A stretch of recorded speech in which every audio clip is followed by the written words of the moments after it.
समस्याओं का समाधान पाने के लिए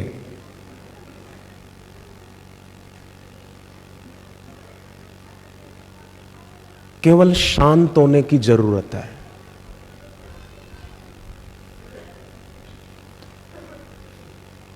धूप बत्ती तो हम नीचे जलाते हैं कमरे में, पर सुगंध उसकी ऊपर उठती है। गुलाब का या मोगरे का फूल धरती पर पड़ा रहता है, पर सुगंध उसकी ऊपर उठने लगती है। दिया तो जमीन पर जल रहा होता है, परंतु उसकी ज्योत वो ऊपर उठने लगती है। उसी प्रकार हम शांत बैठे अपना इष्ट मंत्र जप करें, गुरु मंत्र जप करें। दर्शन की महिमा स्वयं शिव जी ने गाई है। पांडवों की माता कुंता जी ने गाई है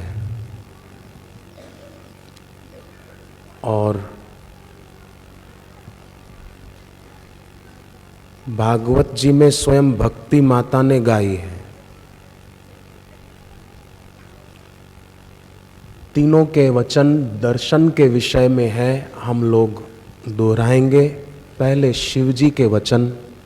शिव जी कहते हैं गुरु दर्शन के बारे में, गुरु गीता का श्लोक है, यस्य दर्शन मात्रेण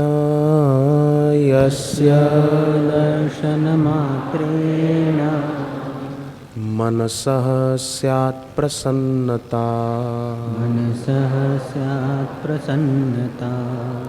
स्वयं भूयात् धृति शांति।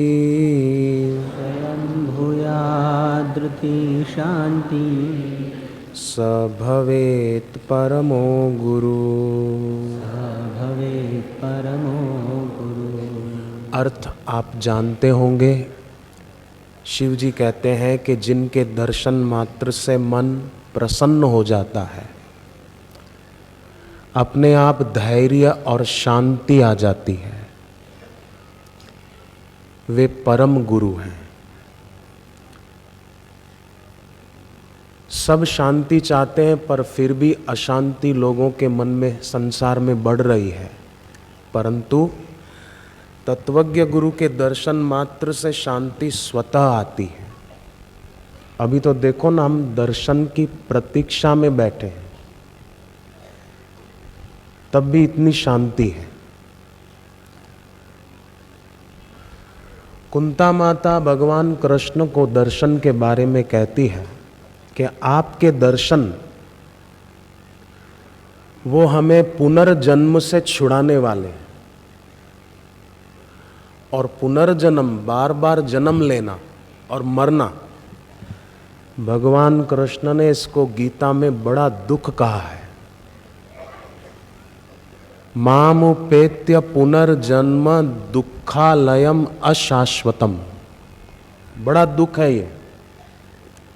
और कुंता माता भगवान को कहती है कि आपके दर्शन में इतनी शक्ति है कि भवतो दर्शनम यत् स्यात् अपुनर्भव दर्शनम। कितनी ऊंची बात है और कितनी ऊंची उपलब्धि है। दुनिया की चीजें व्यक्ति को मिल भी जाएं तो भी वो चीजें उस व्यक्ति को बार बार जन्म लेने और मरने से छुड़ा नहीं सकती। पर ये दर्शन का महात्म्य है। भक्ति माता नारद जी को कहती हैं, दर्शनम तव लोकस्य सर्वथा अगहरम परम। आपके दर्शन में इतनी शक्ति है कि मेरे सब पाप नष्ट हो जाएं। और दूसरी बात, ये तो हुई दर्शन की बात। पूज्य बापू जी की वाणी फिर हम सुनते हैं, दर्शन करते हैं और गुरुदेव की वाणी सुनते हैं। तो ध्यान देना कृपा करके। कई लोग बोलते हैं, ये व्यापक शिकायत है कि हमारा मन नहीं लगता।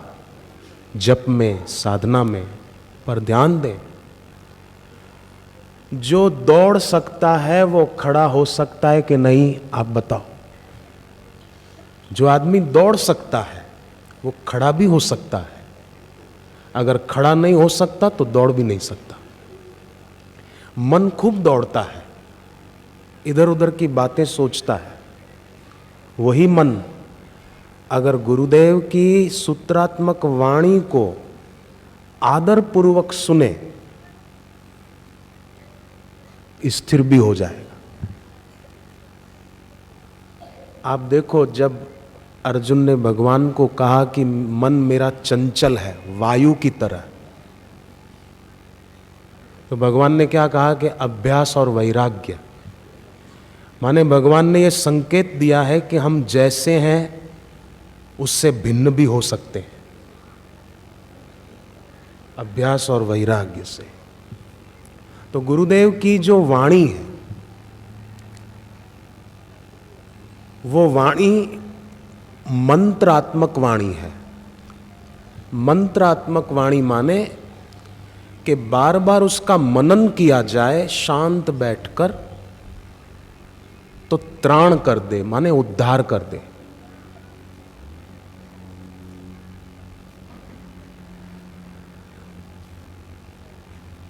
गुरुदेव की वाणी सूत्रात्मक भी है। सूत्रात्मक, आजकल कई कवि और कई कथाकार भी सूत्र छोड़ते रहते हैं कि ये सूत्र को आप अपना लीजिए। कई उपदेशक लोग बोल देते हैं इस सूत्र को आप अंगीकार कीजिए, इस सूत्र को अपने जीवन का अंग बना दीजिए।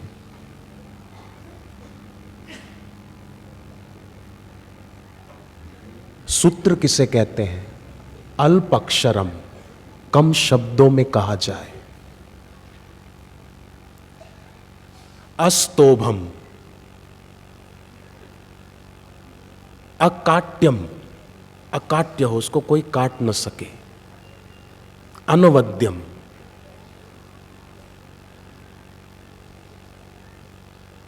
विश्वतोमुखम, व्यापक दृष्टिकोण से कहा गया हो, सबकी भलाई के लिए कहा गया हो। वो सूत्र होता है।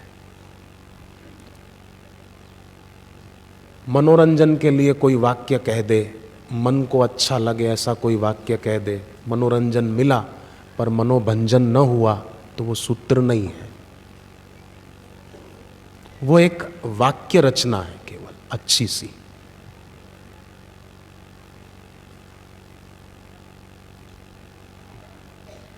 गुरुदेव की वाणी सूत्रात्मक है, उससे हृदय परिवर्तन हो जाता है। एक महात्मा जी प्रवचन कर रहे थे तो श्रोताओं को कहा कि आप में से कोई ऐसा है जिसके मन में किसी के लिए नफरत न हो।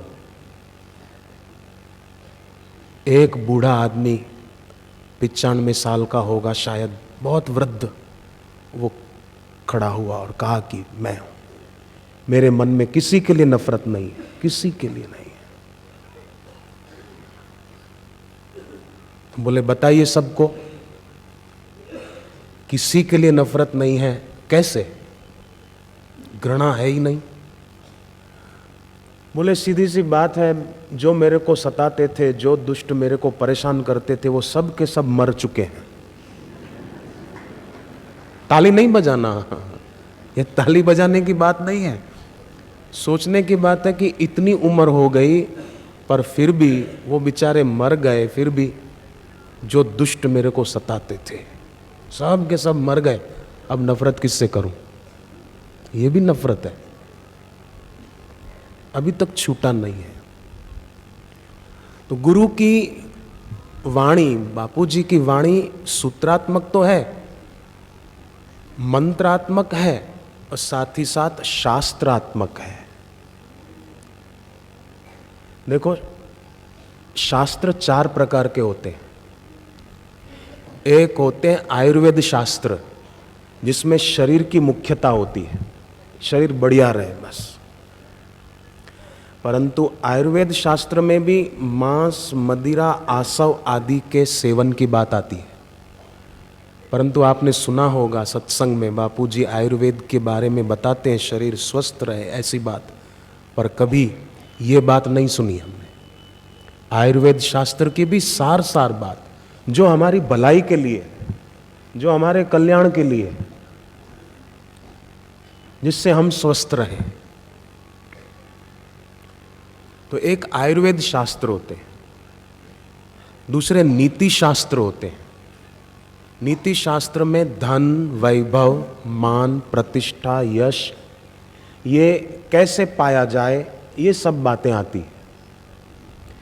तीसरे धर्म शास्त्र होते हैं। धर्म शास्त्र में पारलौकिक सुख पाने की बात आती है कि मरने के बाद स्वर्ग कैसे मिले, वैकुंठ में रहने को मिले, अमुक देव की उपासना करो तो मरने के बाद उनके धाम में रहने को मिले, ये पारलौकिक सुख की बात आती है।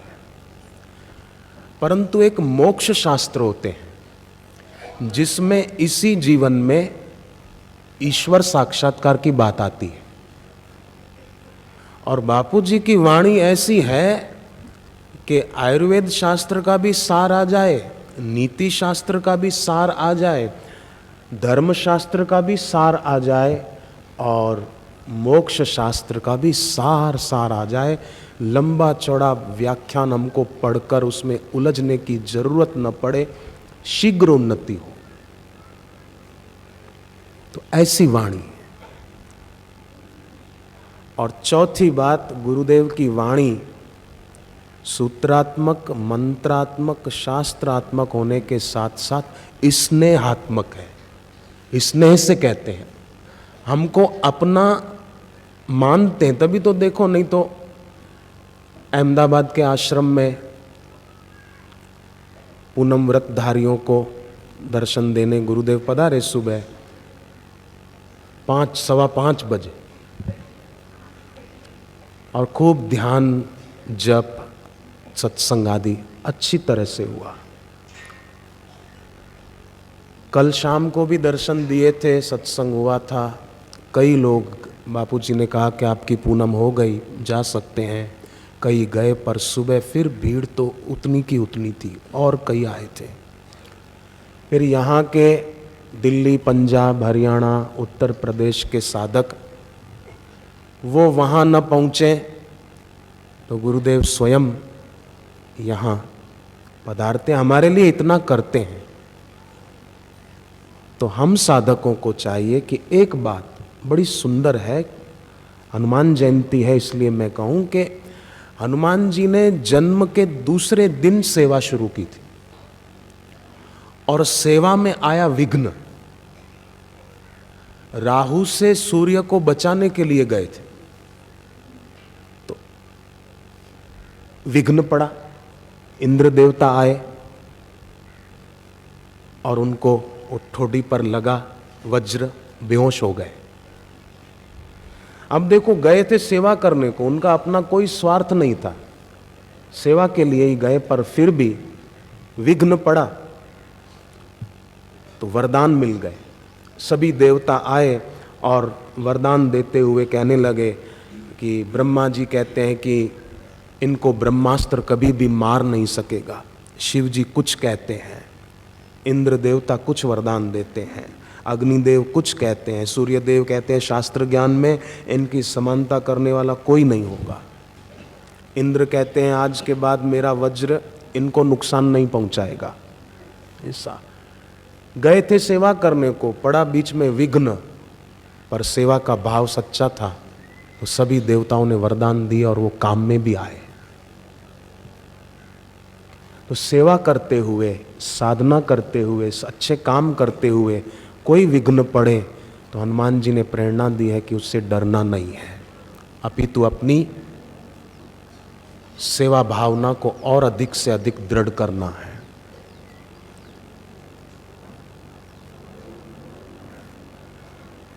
राम जी सीता जी को स्वयं बताते हैं कि हनुमान जी की सेवा भावना कैसी विलक्षण है।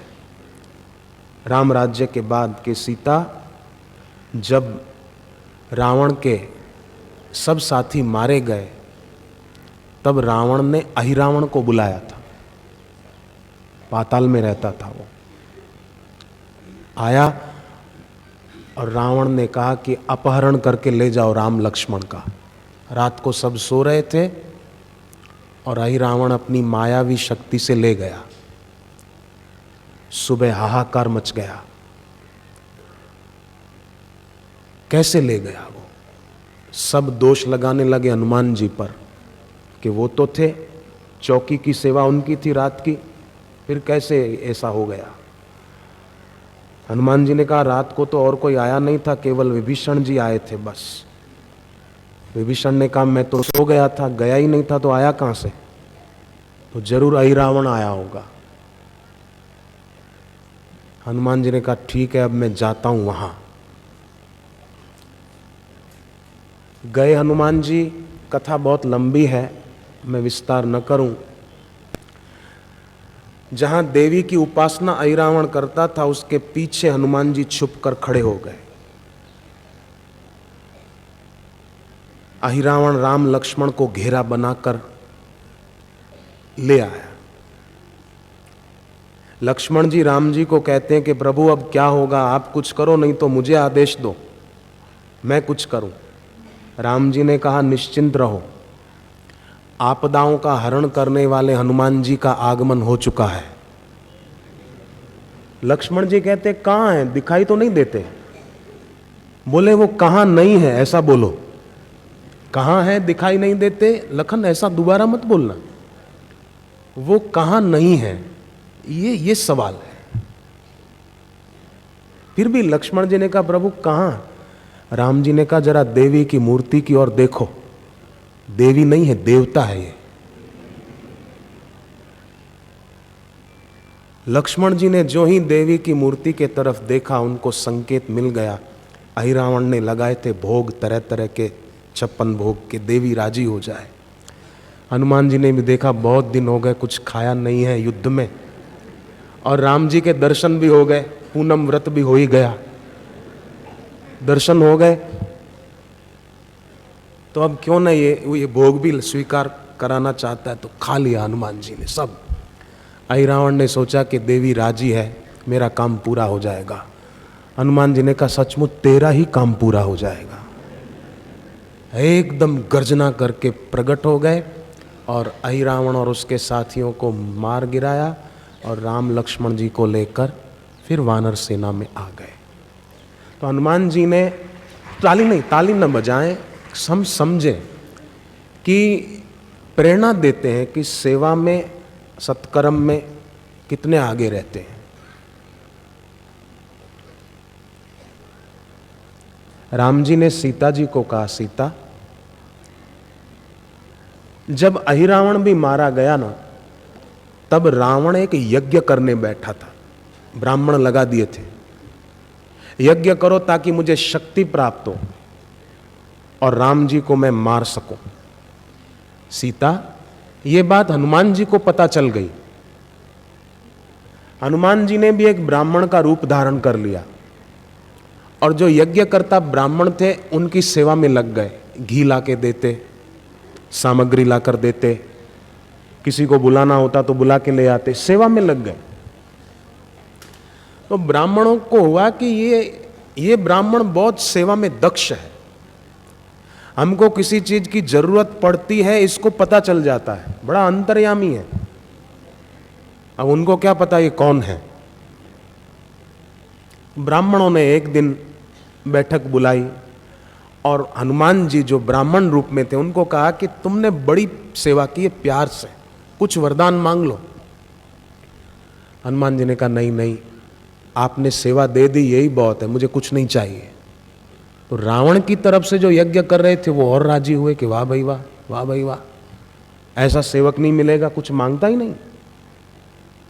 यज्ञ की पूर्णाहुति थी जब, तब तो ब्राह्मणों ने कहा कि हनुमान जी को, जब तक तुम कुछ मांगोगे नहीं तब तक हम यज्ञ पूरा ही नहीं करेंगे, पूर्णाहुति नहीं होगी। सीता, राम जी कहते हैं, तब हनुमान जी ने कहा कि अब मन में सोचा कि अब टाइम है मांग लेने का। तो कहा कि आप यज्ञ कर रहे हैं ना, उसमें जो आज पूर्णाहुति में मंत्र बोलेंगे, उसमें एक अक्षर खाली बदल दो बस। पूरा मंत्र नहीं कहता हूं बदलने को, एक अक्षर बदल दो। ब्राह्मणों ने कहा कि हनुमान जी की दृष्टि पड़ी थी उन पर, एक जादू छा गया था। उन्होंने कहा कि एक अक्षर क्या, आप कहो तो पूरा मंत्र बदल दे। हनुमान जी ने कहा नहीं, खाली एक अक्षर।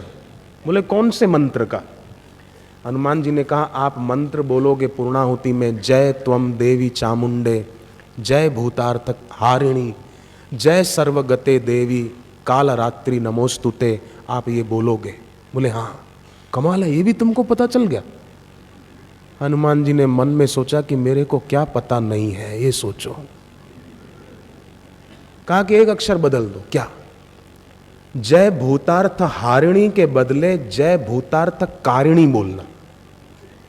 जय भूतार्थ हारिणी माने रावण की पीड़ा हरने वाली, रावण का कष्ट हरने वाली देवी, ये हुआ।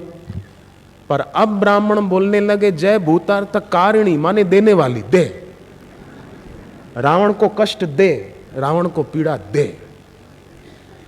अब वचन दे दिया था हनुमान जी की दृष्टि, तो वही मंत्र बोलने लगे, जय त्वम देवी चामुंडे, जय भूतार्थ कारिणी, जय सर्वगते देवी काल रात्रि नमोस्तुते। और पीड़ा हो गई रावण को।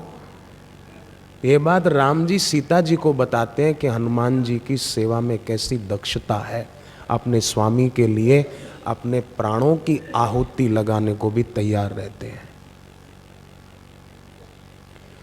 लक्ष्मण जी के लिए बूटी लानी थी, वैदराज को लाना था पहले, तो सोचा कि वैदराज को लाऊंगा, फिर बोलेगा मेरी अमुक बूटी रह गई उधर, फिर भेजेगा कि दवा लेके आओ, तो इसको उसके पूरे घर समेत ही उठा कर ले जाता हूं।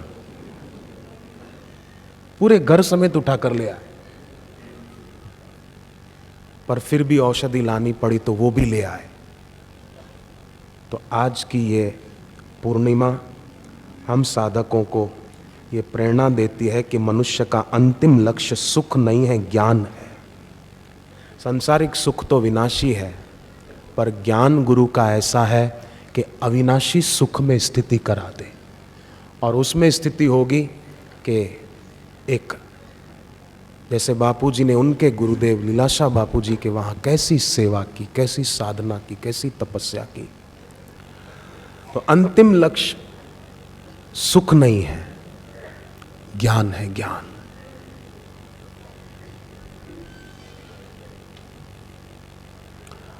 और भगवान ने ऐसी बुद्धि भी दी है हम सभी को कि हम वो ज्ञान पाने के लिए ऐसी जगह पर आकर बैठे हैं। लोग तो साधना करने के लिए एकांत में जाते हैं, परंतु यहाँ ऐसी व्यवस्था हो जाती है कि अपने में एकांत आ जाता है।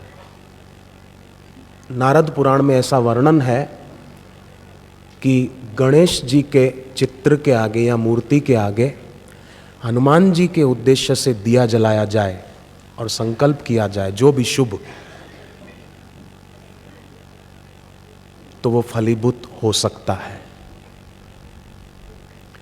इसका एक संकेत ये भी है, गणेश जी माना विवेक, हनुमान जी माना प्रबल वैराग्य, प्रबल संयम।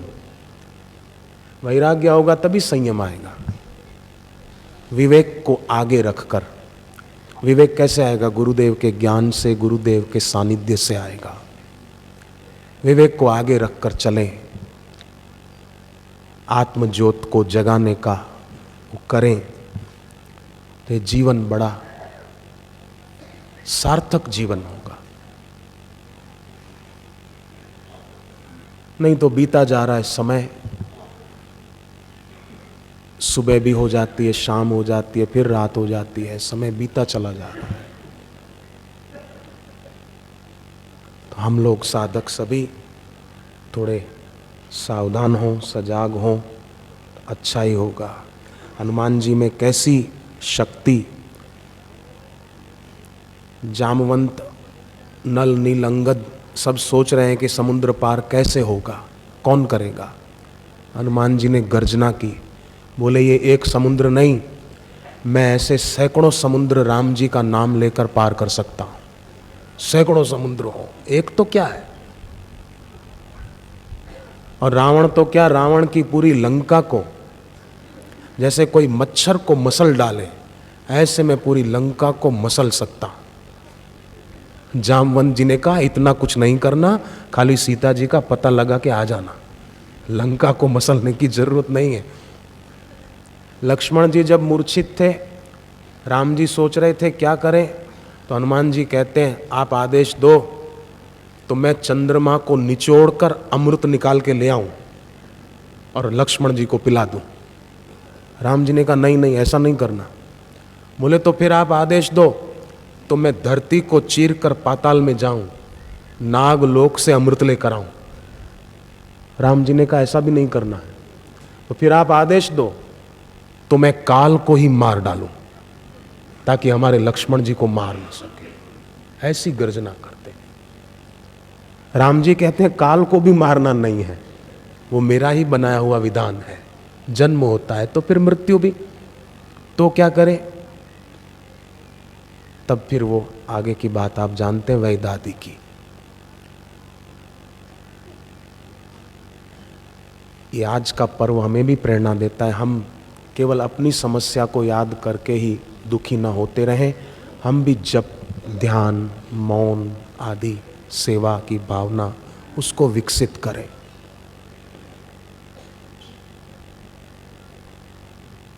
केवल कांटों पर ही नजर न रखी जाए, कांटों के बीच गुलाब का एक फूल भी है, उसको भी देखा जाए, कितना अच्छा होगा।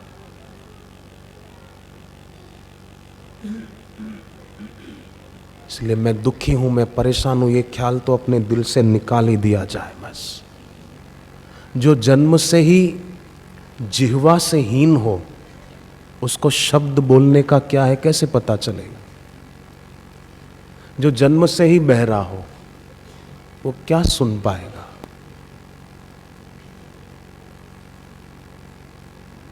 ऐसे ही, और जो जन्म से बीमार हो वो स्वास्थ्य के बारे में क्या जानेगा। उसी प्रकार जो जन्म से ही, पहले से ही रागी द्वेषी होकर जीवन जी रहा है और इस मार्ग का पता ही नहीं, भगवान के और गुरु के दिल में क्या होता है उसको पता ही नहीं, तो वो लाभ भी नहीं उठा पाता। एक बात पक्की जान ले कि जैसे सूरज पूरब में ही उगता है, उसी प्रकार सारा सुख का खजाना गुरु के चरणों में ही बसता है। जैसे गंगा गौमुख से ही निकलती है, उसी प्रकार हित की भावना तो गुरु के दिल से ही निकलती है, बाकी तो मतलब की यारी। एक पति पत्नी के बीच बहुत प्रेम था। पति ने कहा कि अब मरना तो होगा ही एक दिन। बोले हाँ, और मरने के बाद भी जीव तो रहता है कहीं। बोले हाँ, ये भी बात सच्ची है। तो बोले काम करना ना, अपन दोनों में से जो पहले मरे वो दरवाजे पर एक बार दस्तक दे कि मैं हूं। पत्नी ने कहा ठीक है, पर पति ने कहा ध्यान रखियो, रात को मत खटखटाना, दिन को। बोले क्यों? बोले रात को डर नहीं लगेगा। बोले पत्नी से कैसा डर? अरे बोले जिंदी हो तो ठीक, मरने के बाद तो कौन किसका पति कौन किसकी पत्नी, फिर तो डर लगेगा। तो देखो मृत्यु आने के बाद कैसा हो जाता है। भले फिर व्यक्ति अगला जन्म लेकर आए वो जीव और कहे कि मैं सब प्रमाण भी दे दे, पर घर में रहने कौन देगा? कोई नहीं। कि बोले मंदिर में भजन करो, खाना भिजवा देंगे। तो जितना हित का भाव गुरु के दिल में होता है, हम लोग कल्पना नहीं कर सकते। स्वार्थी आदमी भी कल्पना नहीं कर सकता, वो तो दिन रात अपने स्वार्थ में ही डूबा है। मुझे एक माता जी ने बताया, वो पूना महाराष्ट्र में रहती हैं। बोले मैंने एक प्रयोग शुरू किया कि 40 मिनट तक एक टक गुरु जी के चित्र को देखना है। 40 मिनट, 38 नहीं, 39 मिनट नहीं, 40 मिनट देखना है बस। आंखों की पलकें गिरने नहीं देना है 40 मिनट। बोले ये शुरू किया तब से एक एक करके सारे काम अपने आप सिद्ध हो रहे हैं। जिस घर को बेचने की चाह थी वो बिक गया, और जो नया बनाना चाहते थे जैसा वो बन गया। बेटा पायलट बन गया था पर किसी अच्छी एयरलाइन में उसको काम नहीं मिल रहा था, तो किंगफिशर एयरलाइन में वो पायलट भी बन गया। बेटी की शादी अच्छे घर में हुई, दामाद भी दीक्षा लेने आ गया और दामाद को भी अच्छा काम हो गया। 40 मिनट का प्रयोग जब से शुरू किया। बहिरंग साधन को लोग महत्व देते हैं, कई जादू टोना तावीज धागा, पर इसको महत्व न देकर अंतरंग साधना को महत्व दिया जाए तो बड़ा प्रभाव दिखाती है। गुरु के बताए साधन को जो महत्व देता है ना, तो उसकी साधना में तेजी आ जाती है, और जो महत्व नहीं दे पाते तो उनकी साधना में तेजी भी नहीं आती और वो बेचारे परेशान भी रहते हैं।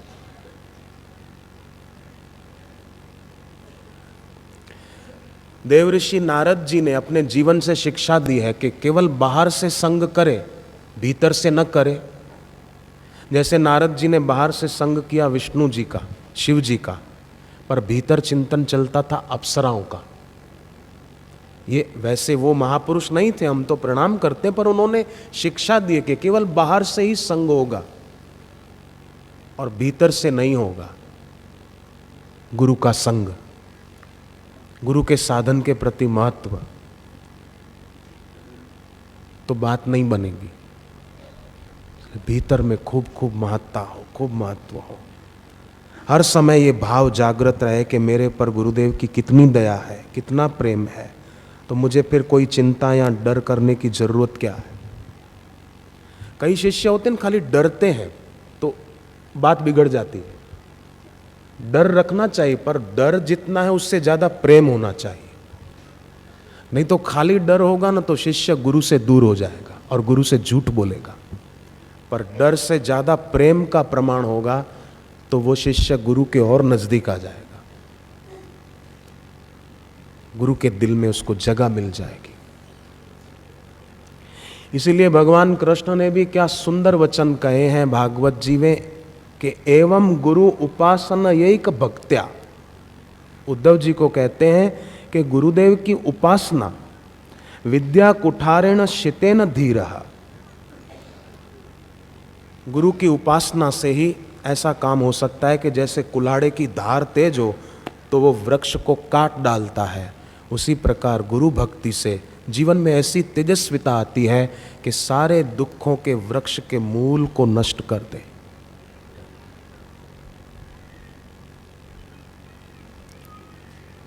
जड़ें समाप्त हो जाए दुख की। या गलत काम होते हैं तो राग के कारण वो राग निकल जाए मन में से, मन स्थिर हो जाए। जैसे आपने देखा होगा कि सीमा पर, बॉर्डर पर जो सैनिक होते हैं उनके पास हथियार होते हैं तो वो युद्ध जीतने में सफल भी हो जाते हैं। उसी प्रकार अगर साधक के पास अंतरंग भजन, गुरु मंत्र ये होगा तो वो अपने जीवन में सदैव विजय पाएगा।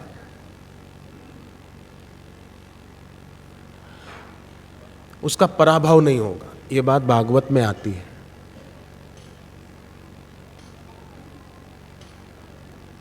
बड़ी अद्भुत है, बड़ी विलक्षण है उनकी महिमा। गंगा जल में पाप को नाश करने का, मिटाने का सामर्थ्य है, उसी प्रकार गुरु की उपासना में संसार के दुखों को मिटाने का सामर्थ्य है।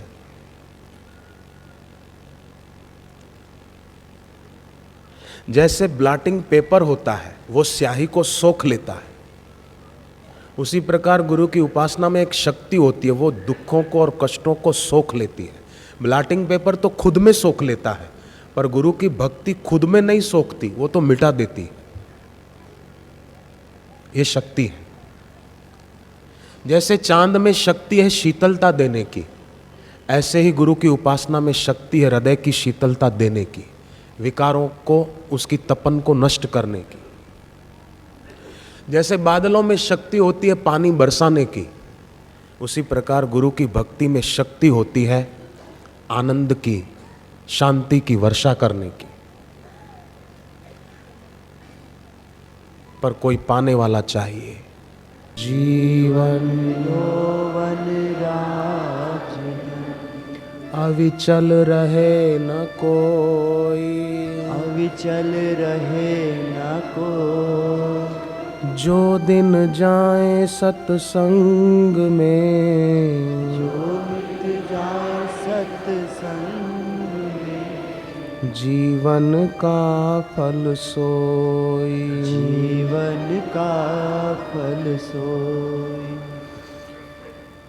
बहुत गई थोड़ी रही, बहुत गई थोड़ी रही, नारायण अब चेत, नारायण अब चेत, काल चिरैया चुग रही, काल चिरैया चुग रही, निश दिन आयु खेत, निश दिन आयु खेत। हरि ओम।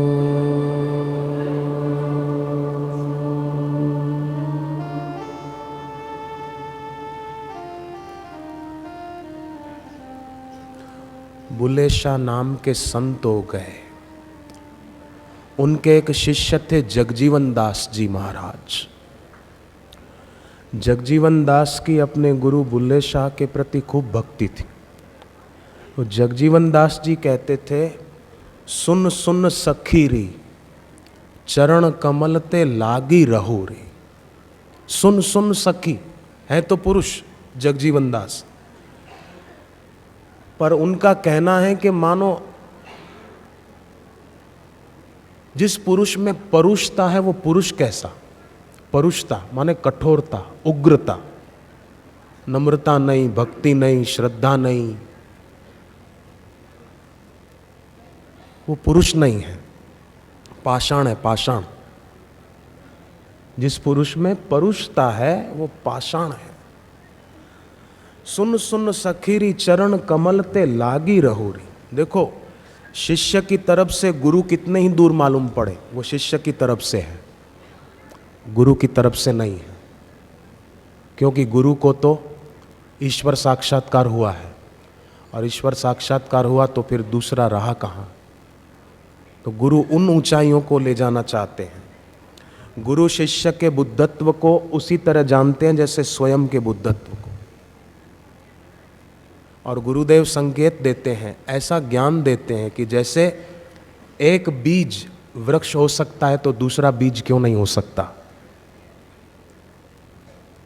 पूज्य बापू जी ऐसी कृपा करते हैं हम सब पर कि जैसे पहले हनुमान जी समुद्र पार कर गए और सीता जी का दर्शन पाया, राक्षसों को मारा, बाद में पूरी वानर सेना पहुंच गई और राक्षसों को मारकर विभीषण को बिठाने में सफल हो गई।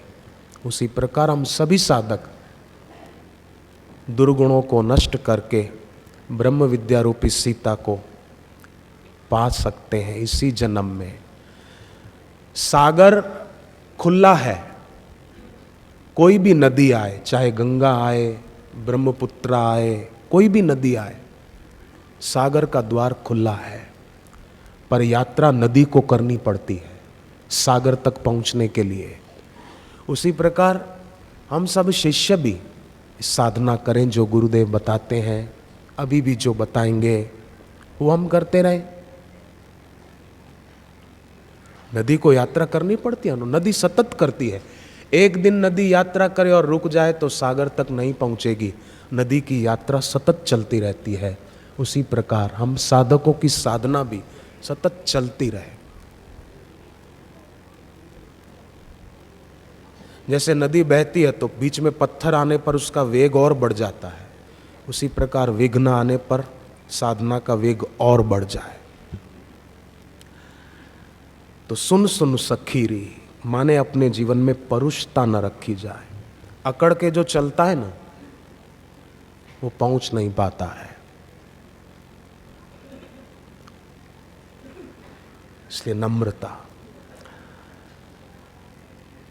मूकम करोति वाचालम पंगु लंगयते गिरिम, ये जो बात आती है कि भाई गूंगा बोलने लग जाए, ऐसा एक प्रसंग हुआ अभी मैं आपको बताऊं। राजस्थान में बीकानेर है ना, बीकानेर में गत वर्ष सत्संग था।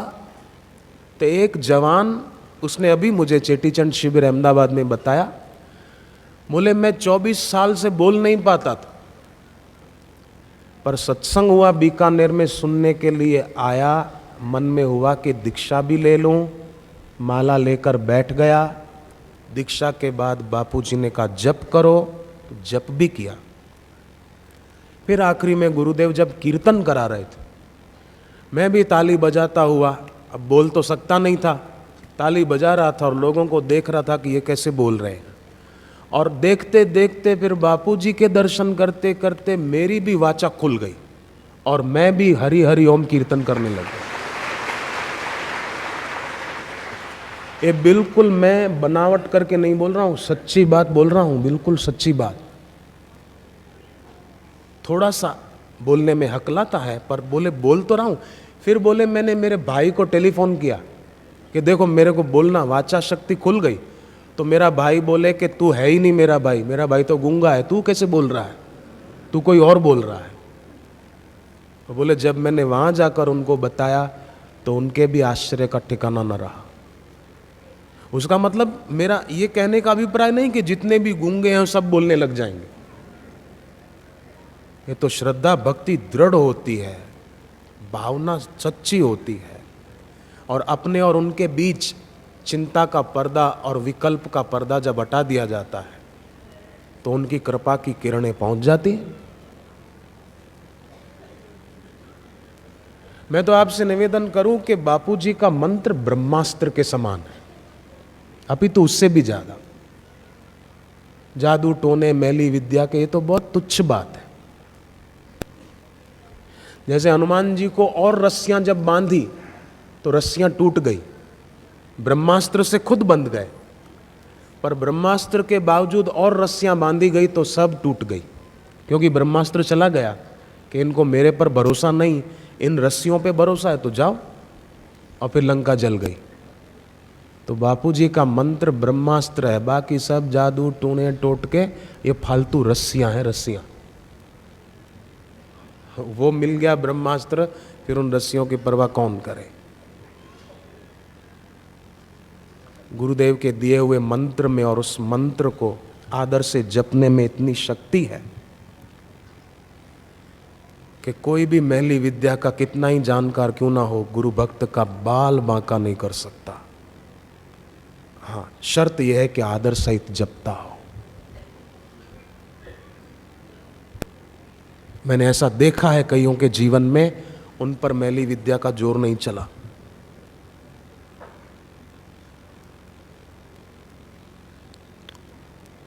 समरथ सब विधि साइया, समरथ सब विधि साइया, मेरे साईं मेरे सदगुरु हर तरह से समर्थ हैं। समरथ सब विधि साइया,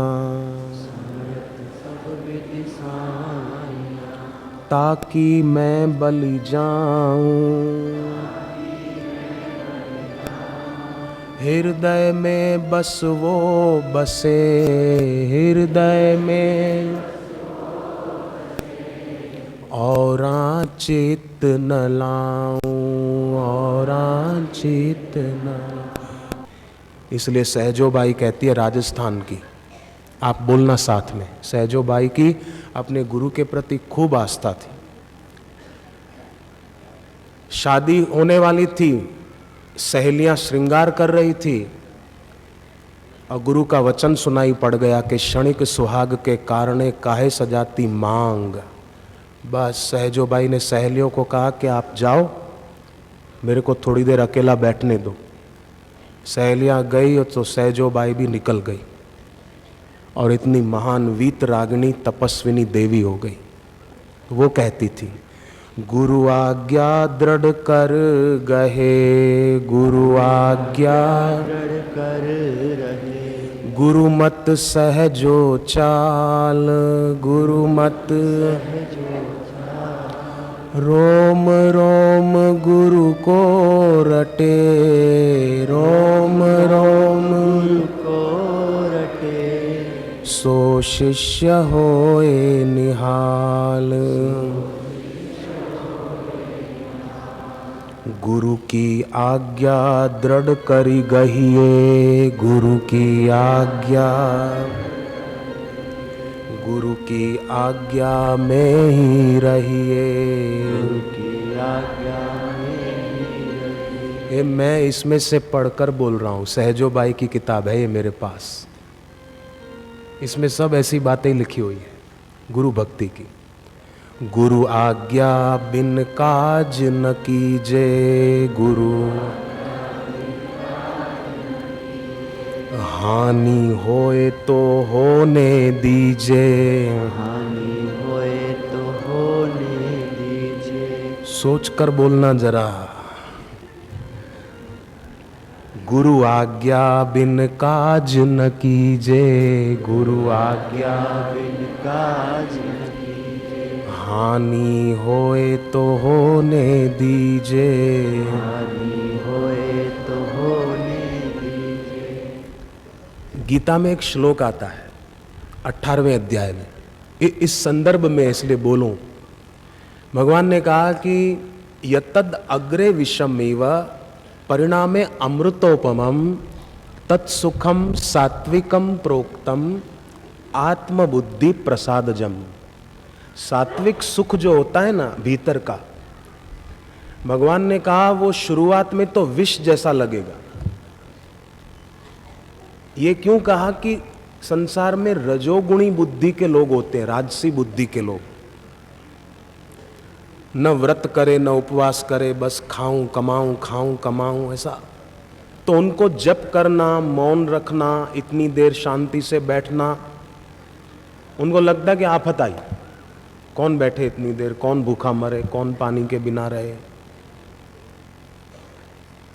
ऐसा लगता है। इसलिए भगवान ने कहा यतद अग्रे, शुरुआत में विष जैसा लगे माने कठिन, पर परिणाम में अमृतोपमम।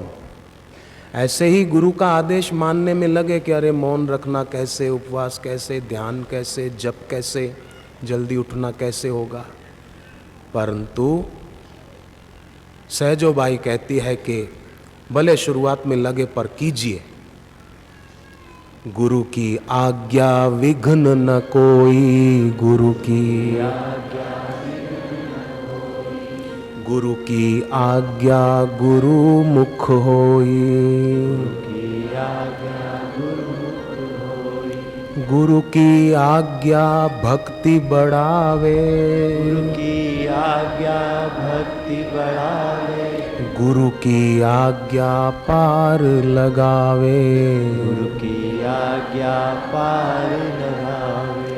एक आदमी रात को घर पे सो रहा था, सपने में बापूजी ने दर्शन दिए, खड़ा हो जा, जल्दी उठ और थोड़ा जप ध्यान कर। वो सज्जन उठे तो खिड़की से प्रकाश प्रकाश जैसा कुछ दिखने लगा। देखा तो एक बड़ा सांप अंदर आने की तैयारी में था। उन्होंने तुरंत खिड़की बंद कर दी, सांप चला गया। तो उनको हुआ कि कैसी कृपा गुरुदेव की, मैं रोज रात को गुरुदेव के बताए अनुसार जप करके फिर सोता हूँ, तो स्वप्न में भी जगाया कि उठ उठ, जगाया। गुरु की आज्ञा पार लगावे, आज्ञा पार लगावे, गुरु आज्ञा माने सोई साधु,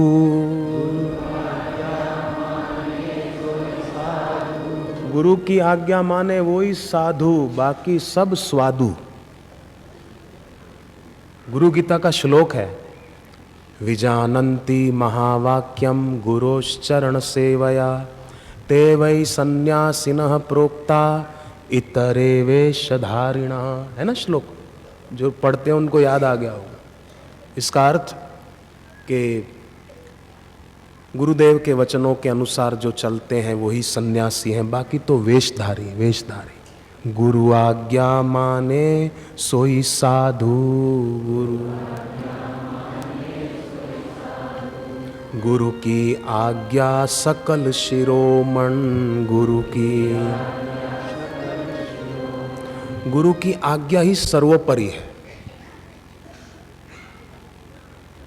गुरुदेव ने कह दिया तो बस, बोले वो वेद वचन, वो शास्त्र वचन।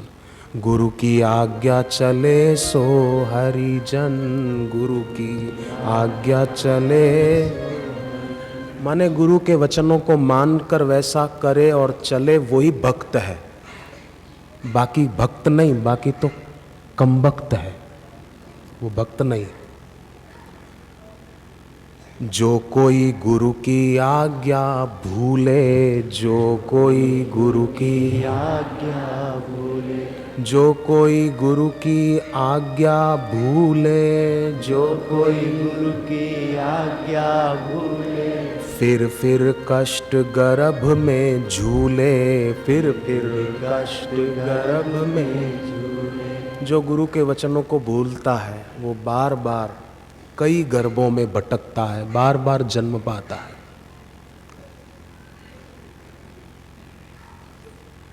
राजचंद्र स्वामी हो गए एक गुजरात में, महात्मा गांधी जिनको गुरु तुल्य मान देते थे, श्रीमद राजचंद्र स्वामी। वो कहा करते थे, उनकी जीवनी में लिखा है कि मैं मेरे किसी जन्म में महावीर स्वामी का शिष्य था, जैन धर्म के महावीर स्वामी, पर मेरे गुरुदेव की आज्ञा का पालन करने में मैंने प्रमाद कर दिया, देर कर दी। कितनी देर कि लघु शंका में बाथरूम जाएं तो कितनी देर लगे, उतनी देर कर दी गुरु की आज्ञा का पालन करने में। उसका परिणाम ये आया कि मुझे इतने जन्म लेने पड़ गए। तो सहजो भाई का वचन सत्य है, जो कोई गुरु की आज्ञा भूले, फिर कष्ट गर्भ में झूले। चरण दास गुरु आज्ञा पूरी, बिन आज्ञा करनी सब कूरी। बाकी तो सब इधर उधर की बातें संसार में फंसाने वाली, फिर लोग चालबाज हो जाते हैं। एक आदमी ने मिठाई खरीदी, ले ली, बॉक्स लिया, दुकानदार ने कहा कि पैसे, बोले ये मिठाई रखो, अमुक मिठाई तोल दो। तो वो मिठाई तोल के दे दी, तो वो लेके जाने लगा। बोले पैसे, बोले काहे के पैसे, ये तो मैंने उसके बदले में ली है। तो बोले उसके पैसे, बोले वो तो मैंने ली ही नहीं, तो पैसे काहे के। ऐसी चालाकी किस काम की। लड़के ने पड़ोस के घर की खिड़की पर पत्थर मारा, शीशा टूट गया। तो घर की महिला आई, डांटने लगी उस बच्चे की माँ को, बेटे को समझाती नहीं, मेरे घर का शीशा तोड़ दिया। तो वो लड़के की माँ बोलती है कि क्या करूं बहन, पागल जो है लड़का। बोले पागल है तो अपने घर की खिड़की के शीशे क्यों नहीं तोड़ता। वो बोले इतना पागल थोड़ा ही है।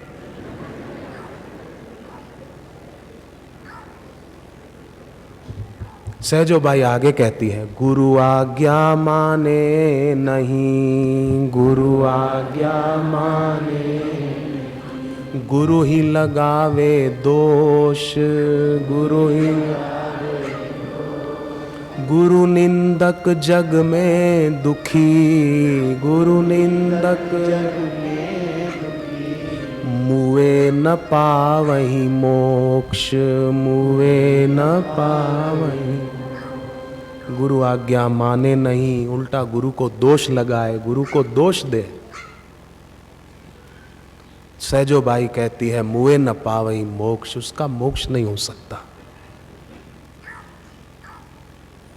पर जोड़ दे प्रीत गुरु चरणों में। तो भाई देखो, मैं निवेदन करता रहता हूं कि ऊंची सीढ़ी पर पैर रख दो तो नीची सीढ़ी अपने आप छूट जाएगी। जरूरत ही नहीं है मेरे को विकार सताता है, मेरे को ईर्ष्या है, मेरे को ये है, मेरे को चिंता है, नहीं। ऊंची सीढ़ी पे पैर रख दो, बस नीची सीढ़ी छूट जाएगी। दिया जला दो तो अंधेरा अपने आप भाग जाएगा। कितने सुंदर वचन है। और कहूं, हाँ,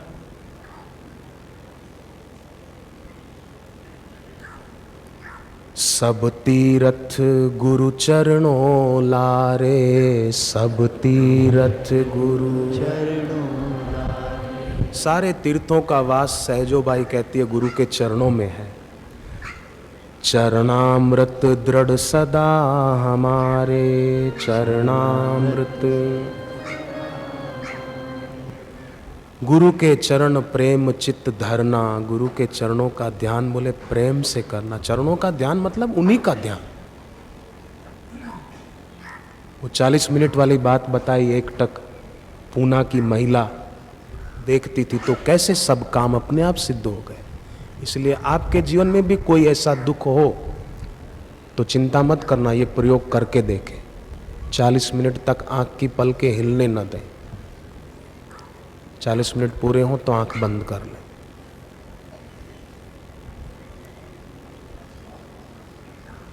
फिर चाहे आप मंत्र जप करते करते भी देखें तो भी ठीक है, तो भी अच्छा है। कभी कभी समझो बाहर बैठे हैं कहीं, गुरुदेव का चित्र हाथ में नहीं है तो मन की आंखों से देखें। अभी करके देखें, बड़ा आनंद आएगा। आंखों की ऊर्जा व्यर्थ देख देख कर खर्च ज्यादा होती है। इंद्रियों की शक्ति को जो बचाता है ना, उसका ध्यान जल्दी लगता है। तो अभी करके देखें, बाहर की आंखें बंद करके भीतर की आंख से, भावना की आंख से अपने गुरुदेव के दर्शन करें। बड़ी शांति मिलेगी। करके देखें अभी अभी। अशुभ का विचार आए तो टाल दिया जाए क्योंकि फासला कम है, अच्छा है बच जाए। शुभ का विचार आए तो कर दें क्योंकि फासला कम है। अशुभ का विचार आए तो टाल दे क्योंकि फासला कम है।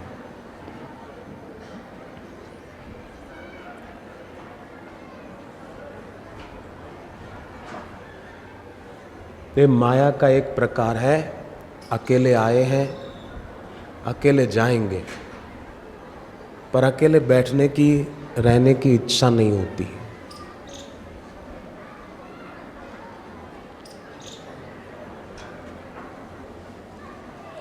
इसलिए समझदार व्यक्ति भीड़ में भी एकांत में हो जाते हैं, चुप, शांति। ये अपने में एकांत लाना है।